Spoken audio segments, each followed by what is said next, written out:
today's lesson, we're going to be looking at rounded numbers to the nearest 10, 100, 1,000 and tens of thousands. We've done this before, you've done it in year 4, 5 and we've covered it in year 6, and also during the Fluent in 5 every maths lesson you're also asked to round a number. So we are used to this. There should be nothing new in this PowerPoint. It's just the point of refreshing, recapping so you can remember how to do it. But before we start that lesson, we've got Fluent in 5. The number is 162. Like I say every time, you don't necessarily have to do it in that order, but I would recommend you setting yourself some times, because in class we wouldn't give ourselves, say, 10 minutes to do this. So give yourself a few minutes, pause the video, complete the Fluent in 5 and then play it once you're ready.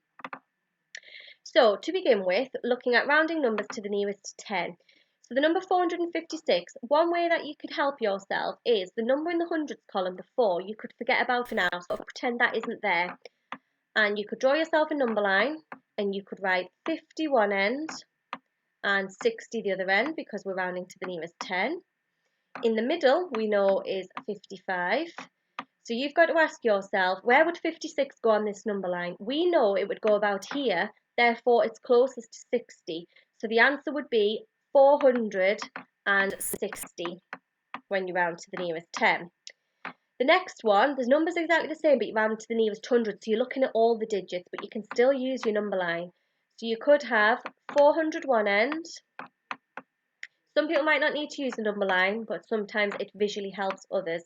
500 the other end, as we're counting up in the hundreds. The middle number would be 450. Again, ask yourself, where would you put 456 on that number line? We know it would go this end after 450.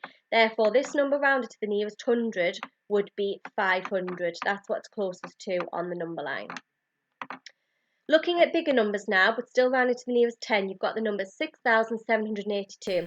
Again, because we're looking at the nearest 10, you can forget about these two numbers in the thousand and the hundreds column for now, and look at the number 82.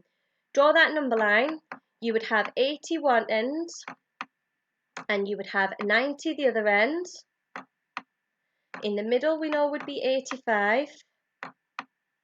Where would you put 82 on this number line? We know it would go down this end, so it's closest to 80. So this number rounded to the nearest 10 would be 6,780. So although I said you can forget about these numbers in the thousands and the hundreds column for now, you obviously need to put them back, remember them for your answer.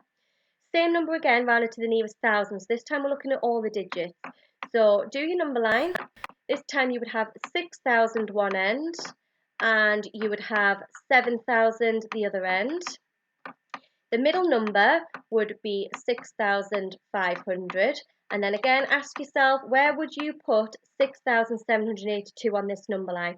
We know it would come this end after 6,500, therefore to the nearest thousand the answer is 7,000. Looking at another bigger number, 22,582 to the nearest thousand. We've got a number in the tens of thousands column here, so you can't forget about that for now, okay, if that helps you. And look at 2,582. Is that closest to 2,000 or 3,000 on a number line, when we know that middle number is 2,500? So where would you put that on this number line? We know it would go this end, because it's after 2,500, therefore rounded to the nearest thousand would be 23,000. And that's what you've got to do today on Purple Mash when you're rounding. There is a challenge where we're asking you to round numbers to the nearest one decimal place. What we mean by that is this number here has 2 decimal places, 2 numbers after the decimal point. We want you to round this so it's only got 1 number.